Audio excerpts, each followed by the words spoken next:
Hello friends, CMK teaching blog या YouTube चॅनलमध्ये आपलं खूप खूप स्वागत आहे. तर थंबनेलमध्ये पाहिल्यानुसार बघू शकता तुम्ही की आपण आज CTTचा जो पेपर आहे, जो लास्ट झालेला आहे लास्ट इयरला 2024चा जो जुलैमध्ये झाला होता 7 जुलैला, तर त्या दिवशीचा जो पेपर आहे तर तो आपण डिस्कस करणार आहोत. तर त्याच्यातलं एक पोर्शन फक्त जो की याचा आहे चाइल्ड डेव्हलपमेंट अँड पेडागॉजी, म्हणजे बालविकास व शिक्षाशास्त्र.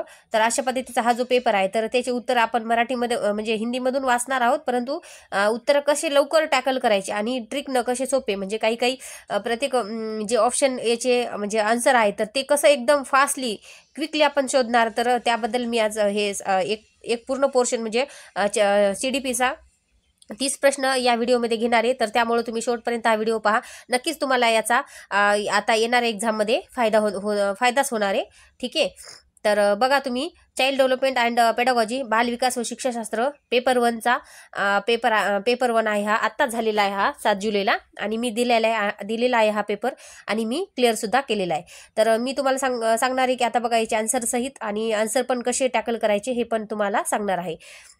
याची लँग्वेज जरी तुम्हाला थोडी हार्ड वाटत असेल, हिंदी ही थोडीशी हार्डच आहे थोडीशी, परंतु ज्यावेळेस तुम्ही समजून घेताल तर त्यावेळेस नक्कीच तुम्हाला ती लँग्वेज बऱ्यापैकी सोपी वाटते. तर बघा आता हा प्रश्न.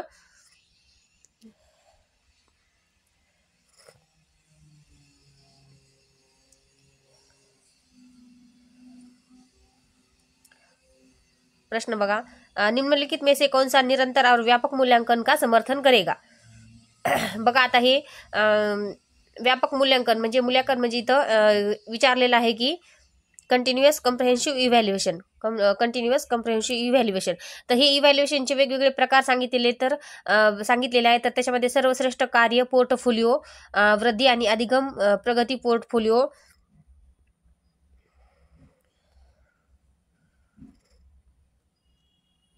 एक मिनिट पेन घ्यायले मी. त्याच्यानंतर हे मानकीकृत उपलब्ध परीक्षण आहे आणि मानकीकृत बुद्धी परीक्षण आहे. परंतु याचं उत्तर जे आहे तर ते बुद्धी आणि अधिगम प्रगती पोर्टफोलिओ. तर हे त्याचं सेकंड नंबरचं उत्तर त्यांनी आयोगाने दिलेलं आहे. कारण की बघा तुम्ही, हे सर्वश्रेष्ठ कार्य पोर्टफोलिओ आहे, तर परंतु याच्यामध्ये हे वृद्धी आणि अधिगम पोर्टफोलिओ हे त्याचं एकदम आयोगाने दिलेलं पण आणि रिअल आन्सर आहे. हे बघा आता क्वेश्चन सेकंड बघा तुम्ही.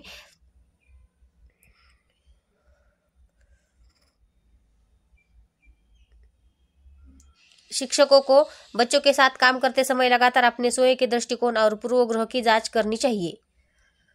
शिक्षकों को बच्चों के साथ काम करते समय लगातार अपने स्वयं के दृष्टिकोन और पूर्वग्रह की जांच करनी चाहिए. समस्या समाधान की आणि अभिकथन आहे आणि कारण काय आहे त्याचं. समस्या समाधान की प्रक्रिया कार्यात्मक स्थिरता से बाधित है. सही विकल्प चुने. आता सही विचारलेले बरोबर आहे, तर त्याच्यामध्ये आपल्याला काय करावं लागणार आहे. हे सेंटेन्स दोन्ही पण आपल्याला बरोबरच म्हणजे योग्य वाटायलेत, हे योग्यच आहेत. जे पॉझिटिव्ह सेंटेन्स असतात तर ते योग्यच असतात बऱ्यापैकी. फक्त त्यांचं जे सही म्हणजे लेकिन उसका वो सही व्याख्या करता या नाही, म्हणजे हे आपल्याला पाहायचं असते. कारण की ह्या दोन्ही आन्सरमध्येच म्हणजे फर्स्ट आणि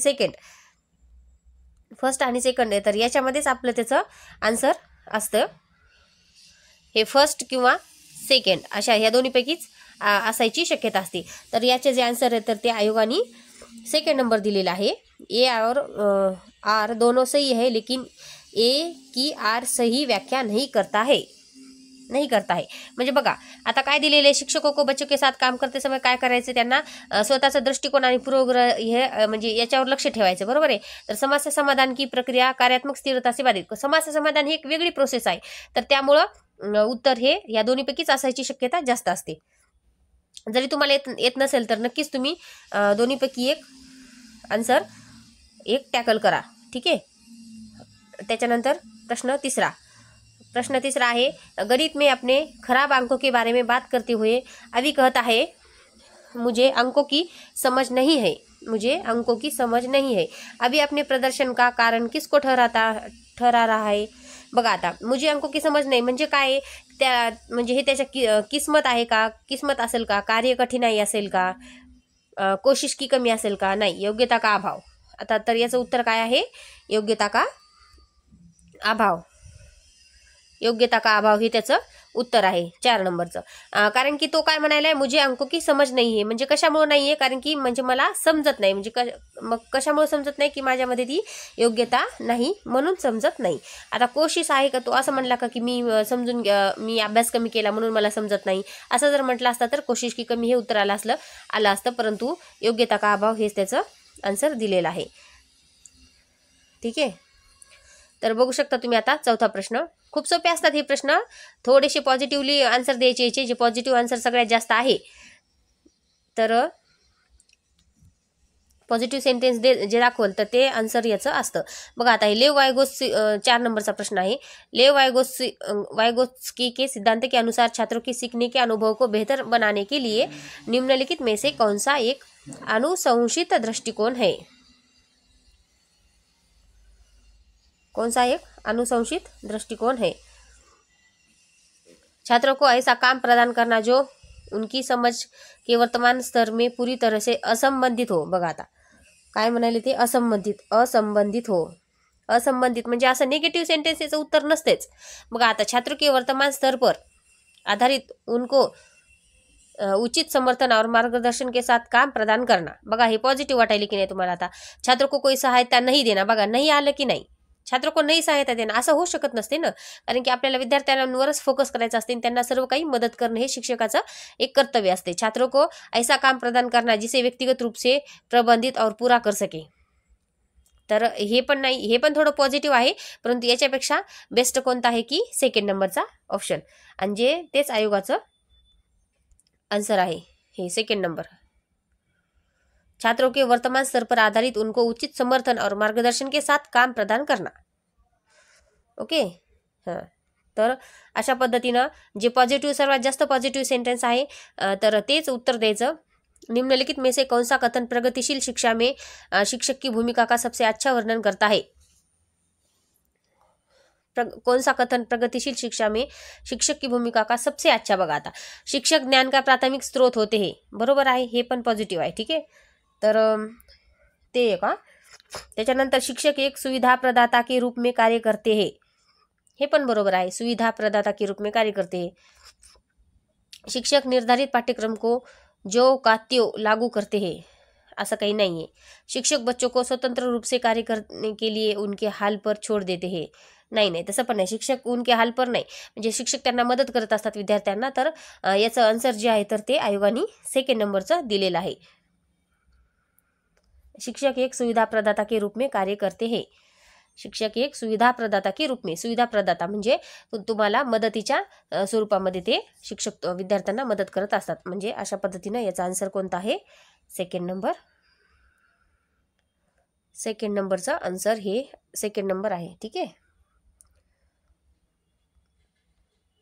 त्याच्यानंतर 6 नंबरचा प्रश्न बघा आता तुम्ही. हर्वर्ड गार्डनर की दी गई बुद्धी की अवधारणा का निहितार्थ हे. हर्वर्ड गार्डनर. आता यांच्यावर नेहमी प्रश्न विचारतात बरं, हर्वर्ड गार्डनरवर.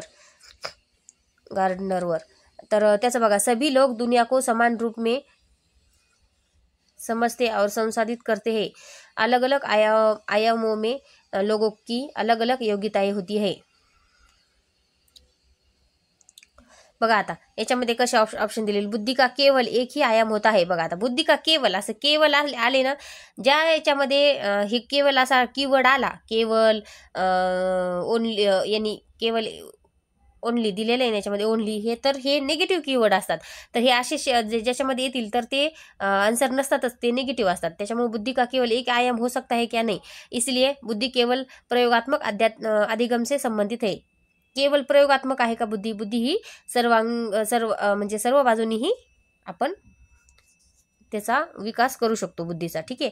म्हणजेच अलग अलग आयामों में लोगों की अलग अलग योग्यताएं होती है. हे सेकंड नंबरचं त्याचं आन्सर आहे. सेकंड नंबर का आंसर है. ठीक है. सभी लोग दुनिया को समान रूप से समजते और संसाधित करते हे पण असू शकत नाही. म्हणजे थोडंसं डोकं लावायचं, आणि जे सर्वाधिक पॉझिटिव्ह असेल तर ते त्याचं आन्सर असतं. ठीक आहे. 7 नंबर प्रश्न बघा आता. निम्नलिखित में से अवधारणा के निरूपण का कौन सा क्रम बच्चों की संज्ञानात्मक क्षमताओं के उत्तरोत्तर विकास के अनुसार है?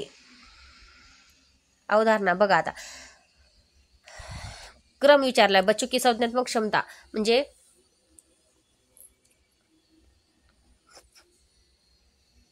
कॉग्निटिव्ह ॲबिलिटीज संज्ञात्मक क्षमता कॉग्निटिव्ह ॲबिलिटीज. आता ह्या ॲबिलिटीज जे असतात त्याच्यामध्ये कसं आहे माहिती आहे का ॲक्शन अगोदर असते एक लक्षात ठेवायचं फक्त ॲक्शन बेस अगोदर म्हणजे क्रिया करणारा विद्यार्थी सर्वात अगोदर असतो. क्रिया ज्याच्यामध्ये क्रिया करतो तर तो त्याच्यामध्ये खूप जास्त पॉझिटिव्ह राहतो आणि खूप जास्त ॲक्टिव्ह राहतो. म्हणजे याच्यामध्ये दोनच कन्सेप्ट आहेत एक सर्वाधिक पॉझिटिव्ह असणे आणि सर्वाधिक ॲक्टिव्ह असणे विद्यार्थी. या दोन मध्ये जे सेंटेन्स बसत असेल तर तेच सेंटेन्स आन्सर असतं. आता क्रिया आधारित छवी आधारित म्हणजेच image base and symbol base म्हणजे याचा आन्सर आहे 7 नंबरचं 1 नंबर हे आन्सर आहे. क्रिया आधारित छवी आधारित संकेत आधारित. ठीक आहे.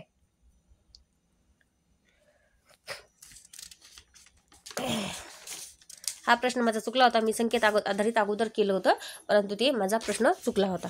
ठीक आहे. तर आता बघा 8 नंबरचा प्रश्न. हे असे अभिकथन आणि कारणचे प्रश्न तर खूप सोपे असतात याला कधीच सोडून द्यायचे नाही हे टॅकलच करायचे येत नसेल जरी तरी पण. 8 नंबरला शिक्षक को कक्षा में प्रभावी संज्ञान सुनिश्चित करने के लिए बच्चों को संवेगात्मक सहारा देना चाहिए. बरोबर आहे. संवेग व संज्ञान एक दूसरे से जटिल रूप से संबंधित है. कसं दिले त्यांनी संवेग आणि संज्ञान एक दूसरे से जटिल रूप से संबंधित है.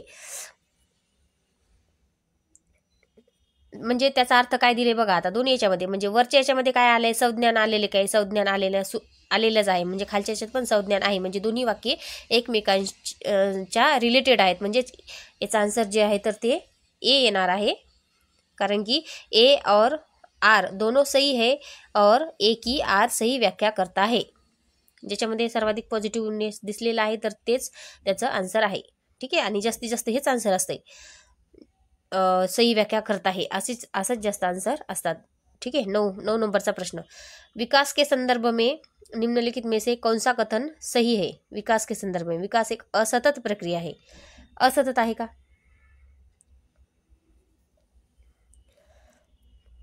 असतत नसते सतत असते उलट. विकास चक्रीय तरीके से होता है रैखिक नाही.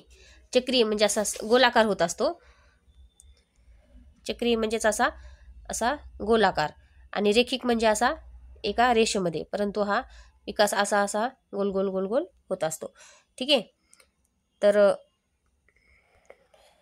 अशा पद्धतीने याचा आन्सर जे आहे तर 9चं 2 नंबर आंसर येईल. विकास चक्रीय तरीके से होता है रेखिक नहीं.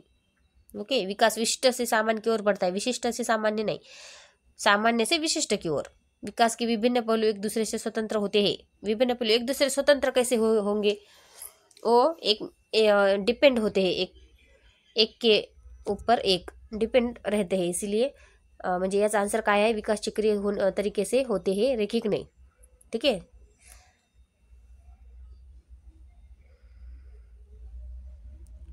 दहा नंबरचा प्रश्न बघा आता.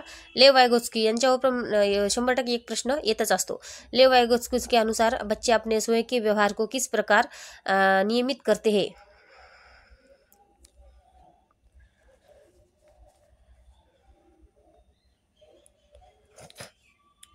नियमित करते. लेव वायगोत्स्की के अनुसार बच्चे अपने स्वयं के व्यवहार को किस प्रकार नियमित करते हैं. म्हणजे आता याच्यामध्ये कसं आहे माहिती का process of adaptation use of inner speech process of equilibration आणि सेल्फ रिइन्फोर्समेंट. तर त्याच्यामध्ये आहे यूज ऑफ इनर स्पीच म्हणजे आत्मवाक. हे मराठीपेक्षा याला हिंदीत वाचलं हिंदीपेक्षा इंग्लिशमध्ये वाचलं तर थोडं समजते जरा म्हणून याचा आन्सर काय आहे 2nd नंबर आत्मवाक म्हणजेच इनर स्पीच हे त्याचं आन्सर आहे. 11 नंबरचा प्रश्न बघा. कक्षा 5वीं के बच्चों को तैरने और डूबने की अवधारणाओं को पढ़ाने के लिए संरचनावाद म्हणजे कंस्ट्रक्टिविज्म संरचनावाद में दृढ़ विश्वास रखने वाले शिक्षकों द्वारा कौन सा शैक्षणिक दृष्टिकोण अपनाना चाहिए. शैक्षणिक दृष्टिकोण कोणता चाहिए. व्हिडिओ दिखाना निर्देशित खोज पॉवर पॉइंट प्रस्तुतीकरण दिखाना व्याख्यान विधी. तर व्याख्यान असेल का व्याख्यान ऐकून गाइडेड डिस्कवरी व्याख्यान ऐकून त्याला शिकता येईल का. तैरणं अवधारणा हे तैरने और डूबने की अवधारणा म्हणजे हे दोन्ही शिकवण्यासाठी काय करावं लागेल त्यांना, गायडेड डिस्कवरी शोधावी लागेल. 11 नंबरचं आन्सर काय आहे, निर्देशित खोज म्हणजेच गायडेड डिस्कवरी.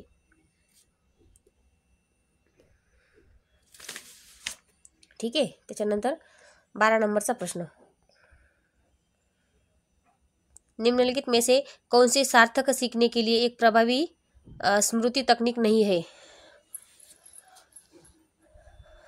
बघा आता, रटणे आणि दोहरावणं हे तर कशातच नाही. रटना म्हणजे नाहीच आहे ते.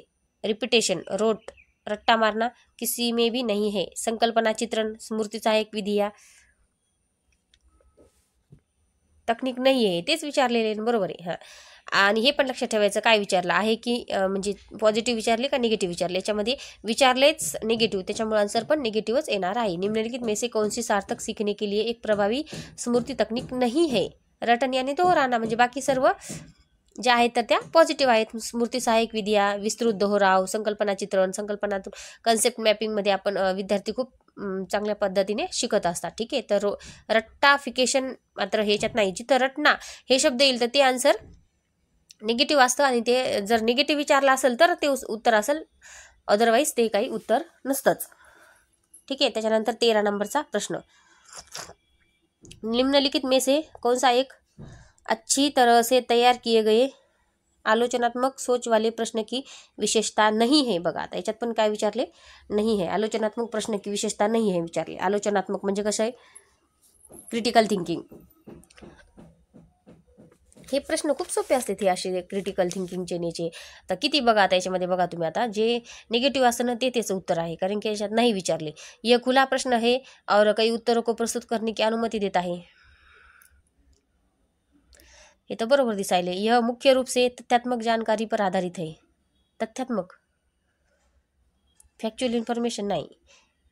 इसमें सूचना की विश्लेषण और मूल्यांकन की आवश्यकता होती है. यह उच्च स्तरीय सोच और समस्या समाधान कौशल्य को बढ़ावा देता है. हे तर पॉझिटिव्ह दिसायले 4 नंबर पण. ठीक आहे. म्हणजे याचं उत्तर काय आहे, सेकंड नंबर हे त्याचं आन्सर असेल. सेकंड, यह मुख्य रूप से तथ्यात्मक जानकारी पर आधारित है. Only primary factual information, based on primary factual इन्फॉर्मेशनवर डिपेंड नसतात. आलोचनात्मक सोचवाले प्रश्न हे त्याचे वेगवेगळे रूप असतात. तर अशा पद्धतीनं आपण हे प्रश्न बघत आहेत. तर व्हिडिओ थोडा जरी आवडत असेल तर प्लीज लाईक आणि शेअर करू शकता. सबस्क्राईब पण करा चॅनलला, म्हणजे तुम्हाला मी नवीन व्हिडिओ जे आलेले आहेत तर त्याचं नोटिफिकेशन लवकर मिळून जाईल. ठीक आहे. आणि मी याच पद्धतीनं प्रत्येक या पेपरचे पूर्ण 5ही, म्हणजे याच्यानंतर मॅथ, त्याच्यानंतर EVS, त्याच्यानंतर लँग्वेज 1 आणि लँग्वेज 2 दोन्हीसुद्धा मी घेणार आहे. त्याच्यामुळे तुम्ही चॅनलला सबस्क्राईब आणि करून ठेवा आणि घंटीचं बटन दाबून ठेवा, जेणेकरून तुम्हाला नवीन व्हिडिओ आल्यानंतर त्याचं नोटिफिकेशन लवकरात लवकर मिळेल. कारण की परीक्षा खूप जवळ आलेली, आपण पेपर सोल्युशन हे कंटिन्यू आता घेणारच आहोत. 14 नंबरचा प्रश्न बघा आता. 14 नंबरचा प्रश्न आहे, विविध सांस्कृतिक पृष्ठभूमि से छात्रों की जरूरतों को पूरा करने के लिए कक्षा शिक्षण को सांस्कृतिक रूप से उत्तरदायी होना चाहिए. ठीक है, म्हणजे पॉझिटिव्ह वाटायला. हाँ, कक्षा में समता केवल मानकीकृत पाठ्यचर्या व आकलन के द्वारा सुनिश्चित की जा सकती है. केवल बघा आता, केवल आलं की हे निगेटिव्ह आहे समजायचं. केवल आलं की निगेटिव्ह समजायचं. असतं ते निगेटिव्हच असतं, म्हणजे त्याचा अर्थ काय म्हणायचं मग, फक्त ए सही है लेकिन आर गलत है, हे त्याचं आन्सर आहे 3 नंबरचं. ए सही है लेकिन आर गलत आहे, गलत है, हे 3 नंबर याचं आन्सर आहे. म्हणजे हे केवळ म्हणलं हे निगेटिव्ह सेंटेन्स आलं, म्हणजे हे काही बरोबर नाहीच आहे. त्याच्यामुळे वरची दोन्ही सेंटेन्स तर दोन सही आहे, म्हणजे हे तर गेलेच. ठीक आहे. तर अशा पद्धतीनं आपण याचे आन्सर खूप सोप्या खूप फास्टली, म्हणजे जास्त वाचायचं नाही, पण जास्त असं मोठा प्रश्न लेंदी वाचला म्हणून पटापट वाचून घ्यायचा. 15 नंबर बघा, जागृति को पता चल गया है कि उसका कुत्ता रस्टी एक गोल्डन रिट्रीवर है. जब वह एक और कुत्ते को देखती है जो रस्टी जैसा दिखता है लेकिन एक अलग नस्ल का है, तो वह उसे भी कुत्ता ही समझती है. जीन पियाजे के संज्ञात्मक विकास के सिद्धांत के अनुसार ये किस अवधारणा को प्रदर्शित करता है. ये किस अवधारणा को समायोजन यानी कि एजुमुलेशन समायोजन हे याचं म्हणजे हे जीन पियाजेची पूर्ण थेरी तुम्ही एकदा बघून घ्या, त्याच्यामध्ये हे प्रश्न असतात. ही थेरी मी पूर्ण वाचलेली आहे, त्याच्यामुळे मला हे प्रश्न खूप सोपे वाटतात. समायोजन हे त्याचं उत्तर आहे, ॲसिम्युलेशन. ठीक आहे, बघा आता 16 नंबरचा प्रश्न. अनुवंशिकता पूरी तरह से एक व्यक्ति की डैश डैश का निर्धारण होती है, जेंडर का, सेक्स का, शैक्षणिक सफलता, शिकणे की शैली. आता शैक्षणिक सफलता हे त्याच्यामध्ये असेल का?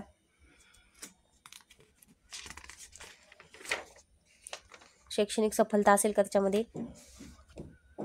नाही.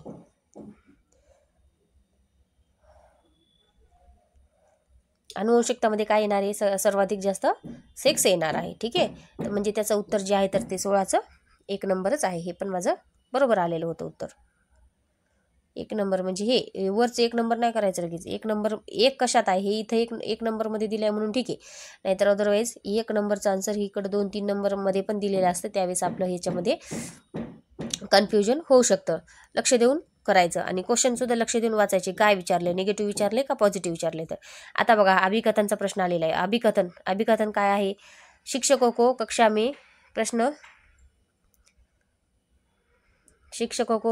में प्रश्न पूछने पर ध्यान देना चाहिए और निर्देश देने के बजाय उन्हें प्रश्न पूछने के लिए प्रोत्साहित करना चाहिए. बरोबर है. बाल केंद्रित शिक्षा शास्त्र का अर्थ है कक्षा में बच्चों की आवाज़ को महत्व देना और उनकी प्रतिभागीयता को सुनिश्चित करना. बाल केंद्रित शिक्षा शास्त्र का अर्थ हा दिलेला आहे. म्हणजे हे पण बरोबर आहे. काय करायचं? बच्चों की आवाज को महत्व देणं म्हणजे मुलं काय म्हणाले त्याच्याकडे लक्ष देणं आणि त्यांच्या प्रतिभागीयता म्हणजे त्यांच्या पार्टिसिपेशनला आपण महत्त्व द्यायचे. म्हणून हे दोन्ही आन्सर कशा आहेत? बरोबर आहेत. ए आणि आर दोनों सही है और ए की आर सही व्याख्या करता है. ज्यावेळेस दोन्ही सेंटेन्स पॉझिटिव्ह असतील त्यावेळेस हेच आन्सर असतं. सही व्याख्या करता है हे आन्सर असतं आणि एक निगेटिव्ह असेल तर ए सही आर गलत असं असतं. ठीक आहे. 18 नंबरचा प्रश्न बघा तुम्ही. दोहरा व बारंबार किए जाने वाला व्यवहार किसकी विशिष्ट पहचान है?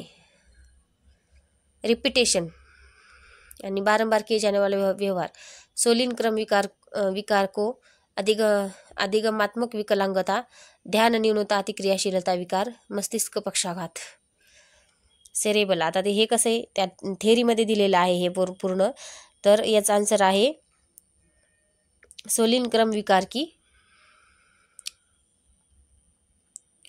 ऑटिझम स्पेक्ट्रम डिसऑर्डर असं त्याचं हे आन्सर आहे. 18 नंबरचा आन्सर काय आहे? 1 नंबर सोलिन क्रमविकार को. एखादा असा प्रश्न नाही पण जरी आला तर एवढं काही टेन्शन घ्यायचं काम नाही. याच्यात पेडागॉजीचे बऱ्यापैकी प्रश्न आहेत ते आपल्याला सुटू शकतात. 19 नंबरचा प्रश्न बघा. शिक्षार्थी अधिगम प्रक्रिया में व्यस्त और सक्रिय रूप से शामिल महसूस करते हैं जब. कधी करते म्हणजे शिक्षार्थी म्हणजे विद्यार्थी लर्नर कधी करतात ते?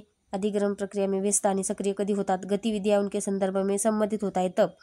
अधिगम का बल दोहरा और रटने पर असेल तर त्यांना बरं वाटेल का? नाही. पाठ करणं विद्यार्थ्याला आवडत नाही. शिक्षार्थियों की सामाजिक भावनात्मक आवश्यकता की उपेक्षा की जाते तेव्हा पण नाही. उनके पूर्व ज्ञान को पृथक किया जाता है और नकारा जाता है. बघ नकारा जाता है म्हणजे त्यांना नेग्लेक्ट केल्यानंतर ते कशाला? तुमच्या एखाद्या विद्यार्थ्यांनी सांगितले की हां मला अगोदर याच्याबद्दल ही माहिती आहे पण त्याला म्हणले तू गुपचूप बस, ते काय बरोबर नाही, तुझं चुकीचं आहे, बस खाली असं म्हटल्यानंतर त्यांना त्याच्यामध्ये हे वाटेल का? ॲक्टिव्ह म्हणजे होतील का ते त्याच्यामध्ये? नाही वाटणार. म्हणजे सक्रिय राहतील का? नाही. तर मग त्याचं आन्सर काय आहे? 19चा आन्सर 1 आहे. म्हणजे गतिविधिया उनके संदर्भ से संबंधित होते. म्हणजे जर त्यांच्याबद्दल आपण उदाहरणं पण जर लहान मुलांना त्यांच्याच मुलाच्या वयाचे जर दिले तर त्यांना ते आणखी अधिक आवडत असतात. म्हणून बघा हे बाकी याच्यामध्ये कसं आहे? रटणं आला म्हणजे की हे निगेटिव्ह सेंटेन्स आलं. त्याच्यानंतर उपेक्षा की जाती आहे म्हणले की हे पण निगेटिव्ह आलं. पूर्वज्ञान को नकारा म्हणले की निगेटिव्ह आलं. एकच हे जे सेंटेन्स आहे याच्यामध्ये जे पॉझिटिव्ह आहे आणि तेच आन्सर आहे. 20 नंबरचा प्रश्न बघा. आमतौर पर सीखने की अक्षमता कठिनाई वाले बच्चे में नज़र कमज़ोर होने के कारण पढ़ने में परेशानी होती है. अपनी भावनाओं को नियंत्रित करने में समस्या होती है। एक जैसे दिखने वाले अक्षर और वर्णों को लेकर भ्रम होता है। मानक बुद्धि परीक्षणों के माध्यम से निदानित बहुत कम बुद्धी लब्धी होती है, कम IQ। तर तसं काही नाही आहे IQचं, ते IQला पण विरोध केला जात आहे. IQ पण करायला नाही पाहिजे विद्यार्थ्यांचं, कारण की प्रेशर येतं त्याच्यावर. तर त्यामुळं त्याला त्याचं फ्रीडम दिलं पाहिजे, जेणेकरून तो वेगळ्या पद्धतीनं शिकू शकेल. ठीक आहे. तर म्हणजे त्याचा आन्सर काय, एक जैसे दिखने वाले अक्षर और वर्णों को लेकर भ्रम हो सकता है. म्हणजेच 3 नंबरचाच एक आन्सर आहे 20चं. एक जैसे दिखने वाले अक्षर और वर्णों को लेकर भ्रम, म्हणजे जर भ्रम झाला तर त्यांना शिक्षणामध्ये कठीणाई येऊ शकते. ठीक आहे. 21 नंबरचा प्रश्न बघा. ऐसे बच्चे जिन्होंने बहुत कम उम्र से गंभीर म्हणजे मानव सामाजिक अभाव का अनुभव किया है, आमतौर पर उनके विकास में देरी या बाधा उत्पन्न होती है. म्हणजे जे फुटपाथवर वगैरे राहणारी मुलं असतात, जे मागणारे, हे मागून खाणारे, तर त्यांच्याबद्दलचं हे सेंटेंस आहे. बाधा उत्पन्न होती है और पुनर्वास के बावजूद विकास के कुछ क्षेत्रों में सुधार, अधीनस्थ होने की संभावना है. ये अवधि जिसमें विकास पर्यावरणीय समर्थन से महत्वपूर्ण रूप से प्रभावित होता है कहलाती है. निगमनात्मक अवधी. संवेदनशील, याला काय म्हणतात, सेन्सिटिव्ह पिरियड. म्हणजे ते त्यांचा तो सेन्सिटिव्ह पिरियड असतो. बोलू खूप हे व्हायले विद्यार्थ्यांनो. व्हिडिओ थोडा जरी आवडत असेल तर प्लीज तुम्ही लाईक करा व्हिडिओला, म्हणजे मलाही पुढील व्हिडिओ करण्यासाठी थोडीशी एनर्जी येईल. ठीक आहे. बघा आता 22 नंबरचा प्रश्न. विभिन्न जेंडर के व्यवहार के बारे में पूर्वकल्पित सामान्यीकरण क्या कहलाते हैं. रूढ़िवादिता, जेंडर रूढ़िवादिता, जेंडर स्टेरोटाइप्स बघ. म्हणजे विविध जेंडर के व्यवहार के बारे में, म्हणजे आता मुलींना आपण म्हणतो तू चहा बनवलाच पाहिजे, तुझ्या दादाला जेवायला दिलंच पाहिजे, मग दादानी काहून नाही तिला दिलं पाहिजे. हा जो व्यवहार आहे तर तो कशाच्या रिलेटेड आहे, जेंडर स्टेरोटाइप्स, म्हणजेच जेंडर रूढीवादित आहेत, जे आपल्या इथं भारतामध्ये अगदी अगोदरच्या काळापासूनच चालत आलेली आहे. पुरुष प्रधान संस्कृती जी कधीही जात नाही, जेंडर रूढीवादित आहे. याच्यावर हमखास एक प्रश्न असतोच. 23 नंबरचा प्रश्न बघा आता. एक समावेशी कक्षा में, म्हणजे इंक्लूसिव क्लासरूम. विशेष बच्चे हमेशा अपने पाठ्य चर्चा पर काम करते हैं. सभी बच्चे की कक्षा की गतिविधियां तक पहुंचने और वे कक्षा की क्रिया में शामिल है. विशेष बच्चों को जरूरतमंद और आश्रित के रूप में नाही, हे पण होऊ शकत नाही. आश्रित रूप म्हणजे तसं नाही, त्यांना कमी समजायला जमत नाही. बघा आता पॉझिटिव्ह कोणतं सेंटेंस आहे. सभी बच्चे समान पाठ्यचर्या का पालन करते हैं और सभी शिक्षार्थियों के लिए समान शिक्षा सत्र अपनाया जाता है. नाही, सगळ्यांसाठी समान पण असत नाही, कारण की जे खूप हाय लेवलचे म्हणजे खूप हुशार मुलं असतात तर त्यांच्यासाठी सुद्धा थोडेसे पुढचे प्रश्न देणं शिक्षकासाठी आवश्यक असते. म्हणजे त्याच्यामध्ये काय सेकंड नंबरचाच आन्सर असेल की सभी बच्चों की कक्षा की गतिविधियां तक पहुंच और वे कक्षा की क्रिया में शामिल है. सर्वाधिक पॉझिटिव्ह आन्सर हेच आहे 23 नंबरचं. ठीक आहे. 24 नंबरचा प्रश्न बघा आता. आलोचनात्मक सोच वाले प्रश्न पूछने का प्राथमिक उद्देश्य क्या है. आलोचनात्मक म्हणजेच क्रिटिकल थिंकिंग. उद्देश क्या है. आता क्रिटिकल थिंकिंगचा उद्देश काय असणार आहे. छात्रों को प्रक्रियात्मक ज्ञान विकसित करने में सक्षम बनाना. छात्रों को प्रक्रियात्मक ज्ञान विकसित करने में सक्षम बनाना. छात्रों को ज्ञान और समझ कौशल्य का आकलन करने के लिए. और 3 नंबर उच्च स्तरीय सोच और समस्या समाधान कौशल्यों को बढ़ावा देना.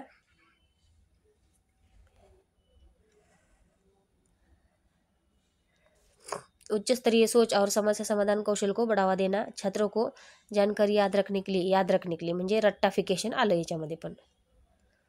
रट्टाफिकेशन याद रखना हे आन्सर नाहीच आहे त्याचं. म्हणजेच त्याचं आन्सर काय आहे सर्वाधिक उच्च स्तरीय सोच आणि समस्या समाधान कौशल्य को बढ़ावा देना. म्हणजे विद्यार्थ्यांनी प्रश्न विचारले पाहिजेत. प्रश्न विचारल्यानंतर त्यांना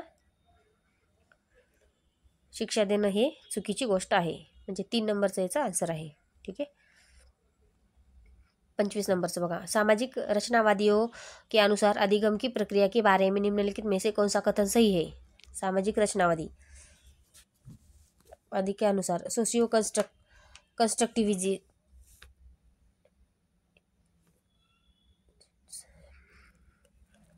सोशिओ कन्स्ट्रक्टिव्हिजिट थेरी जी आहे, तर सोशिओ ही याच्यावर पण नेहमी एक प्रश्न असतोच बरं 100%. तर त्याच्यामुळं याचा काय काय विचारलेले, कोणसा कथन सही हे विचारले. अधिगम एक व्यक्तिवादी प्रक्रिया आहे, व्यक्तिवाद नाही. अधिगम केवळ, बघा केवळ हे निगेटिव्ह सेंटेन्स आहे, हे पण नाही. अधिगम एक निष्क्रिय प्रक्रिया आहे. आता अधिगम निष्क्रिय असू शकते का? नाही. लर्निंग कुठं निष्क्रिय असतं का? नाही. अधिगम अर्थ निर्माण की एक सामाजिक प्रक्रिया आहे, म्हणजे 4 नंबर याचा आन्सर आहे. बघा हे तुम्हाला पॉझिटिव्ह वाटायले की नाही? अधिगम अर्थ निर्माण की एक सामाजिक प्रक्रिया आहे, तर हेच त्याचं आन्सर आहे. खूप सोपं असतं हे. 26 नंबरचा प्रश्न, मोठा प्रश्न पण आपण घाबरून जातो. घाबरायचं नाही, प्रश्न वाचायचा आणि जे सर्वाधिक पॉझिटिव्ह आन्सर आहे तर ते द्यायचं. जबकि कुछ बच्चे 12 महीने की उम्र में बड़बड़ाना और दो शब्दों का वाक्य बोलना शुरू कर देते हैं. 20 महीने की उम्र तक ऐसा नहीं करते हैं. अन्य बच्चे, हाँ, विकासात्मक प्रतिमान केवल सांकेतिक है और व्यक्तिगत बच्चों का विकास काफी भिन्न हो सकता है. सही विकल्प आता बघा, सही विचारले आता हे. म्हणजेच बरोबर आहे ना, दोन्ही पण बरोबरच आहे. तर फक्त त्याची व्याख्या पण हे करते, कारण की बघा तुम्ही, व्यक्तिगत बच्चों का विकास काफी भिन्न हो सकता है ना, म्हणजे काही मुलं 12 महिन्यात बोलतात, तर काही 1.5 वर्षानंतर किंवा 2 वर्षाला पण शब्द बोलतात. ठीक आहे, तर अशा पद्धतीनं याचं उत्तर जे आहे तर 1 नंबरचं ह्याचं उत्तर आहे. ए और आर दोनों सही है. ए की आर सही व्याख्या करता है, हे त्याचं आन्सर आहे. 27 नंबरचं बघा, झाले 3च प्रश्न राहिले आता. ग्रोथ, बच्चों की लंबाई और वजन में वृद्धि किसका उदाहरण है? भावनात्मक, मात्रात्मक, कोणता आहे आता? हे तर प्रश्नाचं उत्तर यायलाच पाहिजे ना आपल्याला.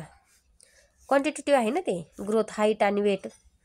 भावनात्मक आहे का ते? नाही. गुणात्मक आहे का? नाही. संज्ञात्मक आहे का? नाही. म्हणजेच मात्रात्मक हे त्याचं उत्तर आहे. मात्रात्मक. 28 नंबरचा प्रश्न बघा, हेज की दुविधा को पेश किए जाने पर अरुणिमा तर्क देती है. कानून इन परिस्थितियों के लिए स्थापित नहीं किया गया था.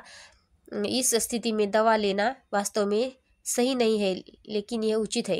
लॉरेंस कोहलबर्ग के सिद्धांत के अनुसार अरुणिमा नैतिक विकास की कौन सी अवस्था में है?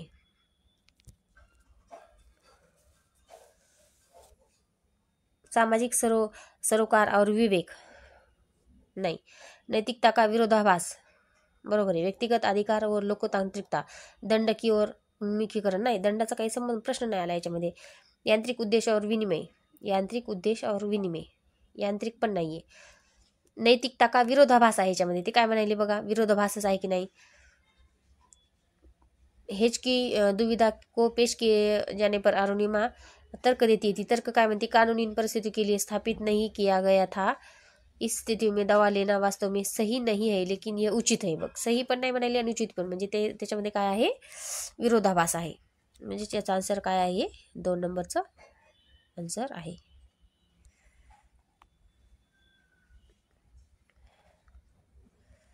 2 नंबरचा आन्सर आहे. 29 नंबरचा प्रश्न बघा, प्रतिभाशाली बच्चों के संदर्भ में कौन सा सही है? बघा, प्रतिभाशाली म्हणजेच कसे? गिफ्टेड चिल्ड्रन, जे गिफ्टेड असतात, म्हणजे त्यांना बऱ्यापैकी खूप जास्त बुद्धिमत्ता असते. प्रतिभाशाली बच्चे सीखने की अक्षमता में जोखिम से मुक्त होते. नहीं. प्रतिभाशाली बच्चे निश्चित रूप से शैक्षणिक, सामाजिक, भावनात्मक सभी क्षेत्रों में उत्कृष्टता प्राप्त करते हैं. ठीक है. प्रतिभाशाली छात्र हमेशा खुश, लोकप्रिय और अच्छी तरह से समायोजित होते हैं. लोकप्रिय, बरोबर आहे. प्रतिभाशाली छात्र अन्य छात्रों की तुलना में अपेक्षाकृत उन्नत गती से सीखते हैं. हां, म्हणजे त्यांची शिकण्याची गती कशी असते? ही हाय असते, म्हणजे जास्त असते. तर त्यामुळं काय याचा आन्सर आहे? 4 नंबरचा आन्सर येईल. प्रतिभाशाली छात्र अन्य छात्रों की तुलना में अपेक्षाकृत उन्नत गती सीखते हैं. 30 नंबरचा बघा आता, जीन पियाजे के अनुसार निम्नलिखित में कौन सी क्षमताएं पूर्व संक्रियात्मक अवस्था की विशेषता? पूर्व संक्रियात्मक, एसपीसीएफ या प्री ऑपरेशनल. एसपीसीएफ प्रतिकात्मक खेळ और जीववाद, याचा आन्सर काय आहे? प्रतिकात. सिम्बॉलिक प्ले अँड ॲनिमिझम असं वर्गीकरण म्हणजे क्लासिफिकेशन नाही आहे, ते त्याच्या याच्यामध्ये येत आहे. SPCF याच्या 4 अवस्था आहेत. सिम्बॉलिक प्ले अँड ॲनिमिझम असं आहे त्याचा आन्सर. ठीक आहे, हे 4 नंबरचं त्याचं आन्सर आहे. तर अशा पद्धतीने आपण 30 प्रश्न ह्या CDPचे पाहिलेले आहेत. तर अशाच पद्धतीने आपण राहिलेला सुद्धा भाग उद्याच्या व्हिडिओमध्ये पाहणार आहोत. तर नक्कीच व्हिडिओ आवडत असेल तर लाईक, शेअर आणि सबस्क्राईब करायला विसरू नका. धन्यवाद.